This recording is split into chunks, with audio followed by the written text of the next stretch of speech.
The reason I'm doing the dollar Swiss right now is because the dollar now is, look at this here, the dollar is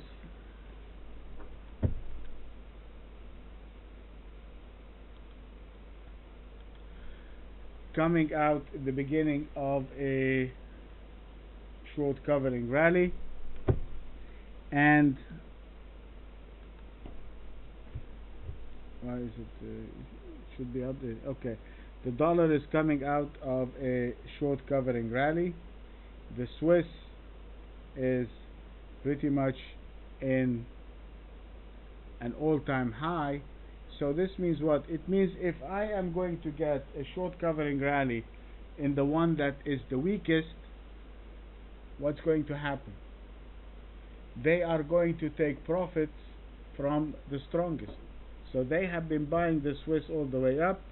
Now they see that the dollar is coming out, so what they need to do is to take their profits on the Swiss franc, and therefore we are going to get, or we should be getting, some liquidation in the Swiss. Not because it's weak, not it's because anything. It is just being, it is a victim of its own strength. Okay? That decline is simply because it's going to be a victim of its own strength, and therefore we're going to look at the dollar Swiss just for the sake of identifying an opportunity.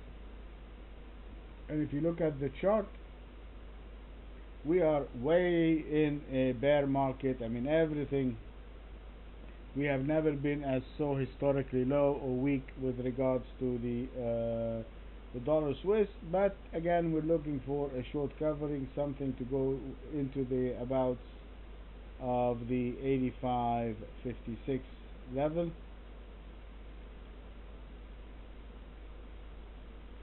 somewhere around there, and therefore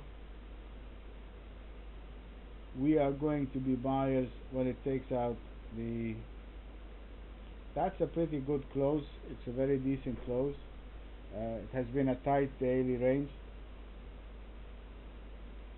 It has held its strength all the way through, so that should be a good sign for a continuation to the upside. You can see it on the intraday, just been moving sideways.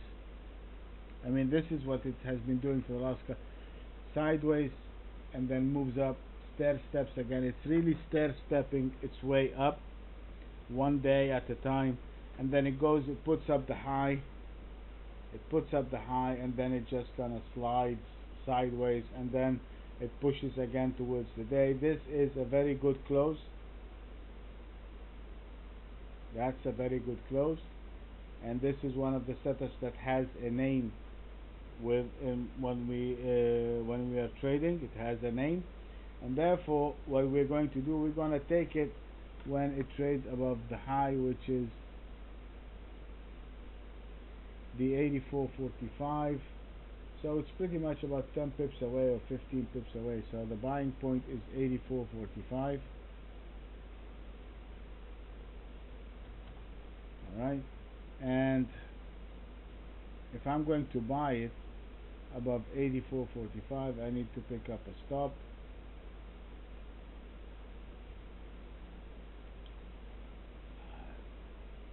Again, with all this kind of noise, I mean, if you want to be on the, we can put it the stop below. I can put the stop here again below the 84.10. So my long stop is 84.10.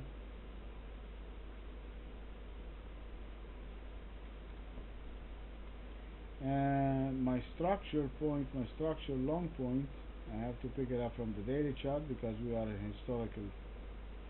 It would be the 85.56 or the 85.57.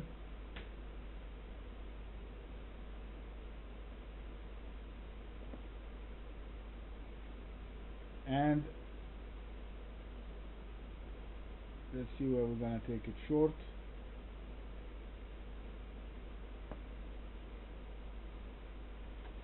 If you look at the chart in front of you guys, there's simply no reason technically to take it short anywhere above the 83.80. We can begin to even though that will be a weak short.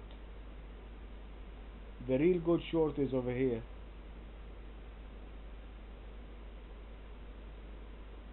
83.46, but we can begin taking it short below 83.80. So this here is going to be my short point, and if I take it short below 83.80, I'm going to use a very tight stop, which is the 83.90. So this is going to be my stop above 83.90, and my structural short is going to be the all-time historical low, which is, again, because this is an all-time low, so that's going to be the 83.26. So my structural short is 83.26. My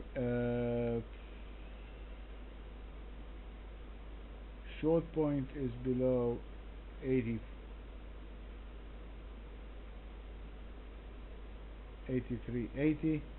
My stop, my short stop, I can, it's 84. I'll make it 84.10 for both of them. So my long stop and the short stop is one and the same. And here is the dollar Swiss. We're going to buy above 84, above 84.45. That's my buying point. And if I buy it, my structure long is 85.57. And if I buy it at 84.45, my stop is 84.10. I'm risking about 40 pips, 35 pips on that trade. On my short point, I'm going short below 83.80. My structural short is 83.26, which is the all-time low. And my short stop, if I go short, I'm putting my stop at 84.10, which means about 30 pips on either side of the trade. Okay? Any questions on the